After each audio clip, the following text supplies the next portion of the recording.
What's going on, everybody? Thanks for joining me today. In today's video, I'm going to take you with me as I do a product photography shoot, and I'm going to walk you through a lot of the things that I think about and I do for a product photography shoot. That way I can get the best product photos for the client. And I'm very excited about today's client because they are some of my favorite online friends. I say that because we've talked and known each other for over 10 years at this point, but we've never met in person. And that's Belani and Brandon at Chester Mocs. Now, if you've never heard of Chester Mocs, you should check them out. They make truly amazing high-end leather goods, like absolute works of art, these leather pieces. And they take absolutely gorgeous photos of their stuff. You should go see it on Instagram. But they reached out to me when they were gonna try something new. They've made some samples of some new jewelry pieces that they want to do, and they were having a bit of trouble just getting it quite right since it's something different from what they shoot all the time.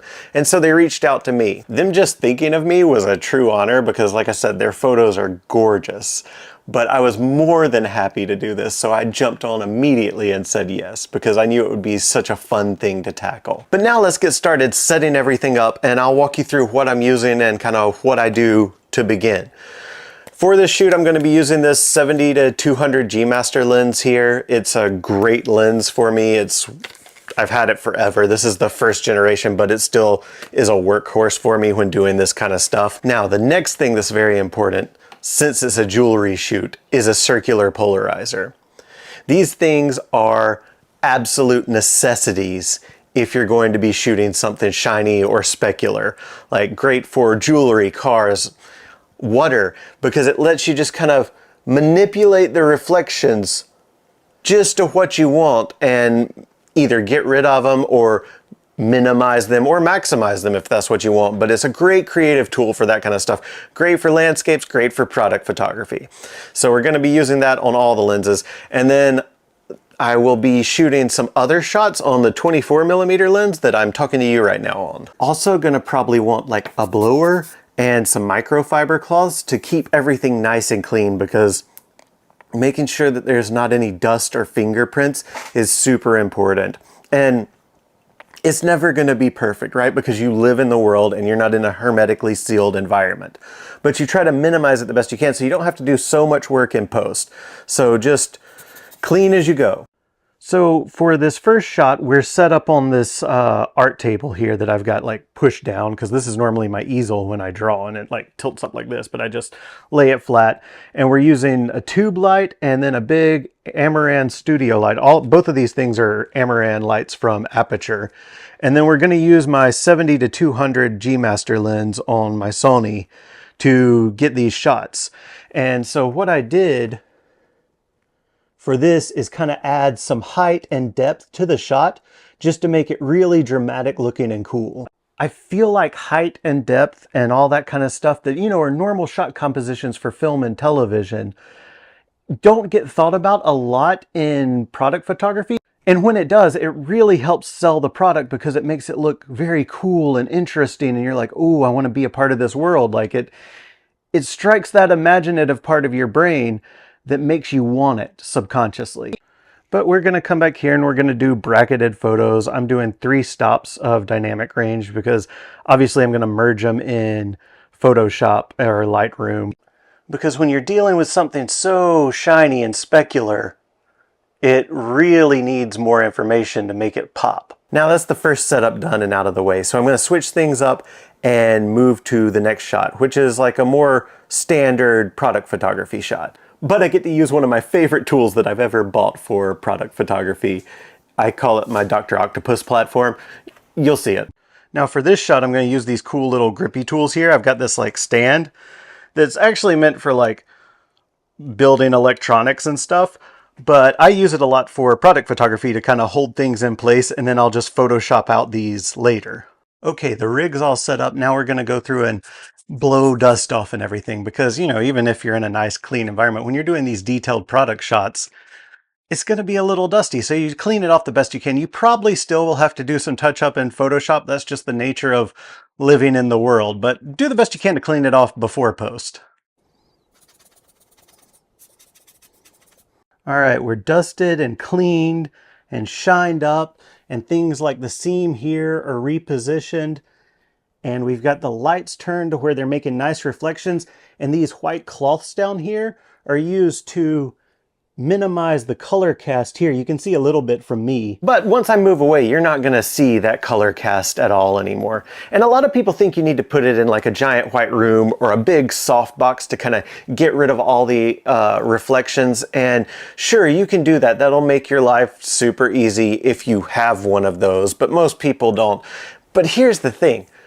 Most reflections outside of a mirror aren't 100%. You could argue that a mirror is not 100% accurate, but you don't need all of it gone. You just need most of it and key elements of it gone, because then like what little bit might be left is very easy to remove in Lightroom. It'll just kind of go away. So don't worry about it. Like, focus on making sure the big chunks of it are right. But if it's not perfect, don't worry about it, because again, not a hermetically sealed environment, and you're not always going to have access to that kind of stuff. So focus on it, but don't let it drive you crazy, is kind of what I'm saying.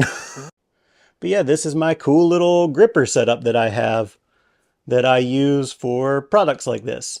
And we're just going to take some cool photos right now and get it all done. All right, we're on day 2 here.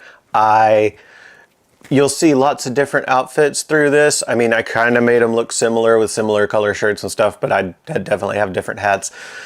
These things take time, especially when you're really focusing on making them look good. But let's get into it. So we got the little scene set up, and now we're just going to get some close-up detail shots. Now that we've got some overall shots and some nice like shots with atmosphere and everything, we're gonna take all that stuff into Lightroom and Photoshop and just clean it up and really polish the great groundwork we have here. So the computer work is where a lot of it happens, and I'm just gonna throw the images up as I'm talking about it right now, because watching me work is probably kind of boring to you guys, and I want to make this video shorter. You're gonna do things like clean up those little gripper arms that I showed in this picture here. See, you can't see the gripper arms or anything, and we had just add like a nice gradient in replace of the grippers. And this involves a lot of masking in Photoshop to get it to look good like this, but it's easy to do. It just takes some time. So don't be scared of like masking out your subject and then putting something behind it and replacing it. Super easy. This next shot is just a bit of color correction. That's really all it is. There's nothing super fancy happening with in this one. We just darkened the background, added a little bit of a gradient to that to make it more dramatic. And then all we did was get rid of like some of the little distracting elements in like even the wood grain and stuff, because there were some lines going all over the place in the wood grain that I just didn't really like. So we're just removing that and making it nice and clean and focusing on the hero, which is the necklace, right? Super easy to do, super cool. And then again, cleaning up just a little bit of the color cast that you might not have gotten from putting up your white boards or white cloths like I have. Now this next image is the first of the 2 sort of atmospheric images. Like I found props and stuff that work really well with the theme of the necklace. And the way I was able to find that is when my wife and I are traveling, we literally just look for cool stuff in antique shops. Like this compass from London that she got on a trip when she took her class to London and Paris. And we'll just buy it and have it so that we can have, or I can have cool props for photo shoots like this. Like we got cool old typewriters, fans, like all kinds of stuff that just add atmosphere to the product and depth and a thematic element to make it feel like it's part of a story. Really important, super cool to do. For this actual edit in Photoshop, all we're doing is, well, this one was mostly Lightroom. We just added a radial gradient around the necklace itself and inverted that. So then we darken everything that's not the necklace, and it makes that necklace really pop. And since I did those HDR photos, all that information's there and it looks nice and clean and really cool. Now the final shot is very similar, but we did a vertical format. And then I also added a blue gradient to the background to give it a complement from the orange that's on the wood, so that they're complementing colors and they feel nice, look nice together, but it also allows that orange in the wood to just pop forward a lot more and really show off the necklace that is sitting on top of it. And that's all we have. Like I said, it's super easy. If you want, I can go into the detail work that I do in Lightroom and Photoshop and show you, but just let me know in the comments below. Well, that's been a small peek into what goes into a product photography shoot for me and kind of my thought process behind it. I hope you have found some value in this, because I absolutely love doing product photography. It lets you be so creative in such a different way, because you're trying to meld like the client's vision, the best way to sell the product, and then your creative vision. And so you really have to be on your toes creatively, and I absolutely love the challenge of that. So again, I hope you've enjoyed this.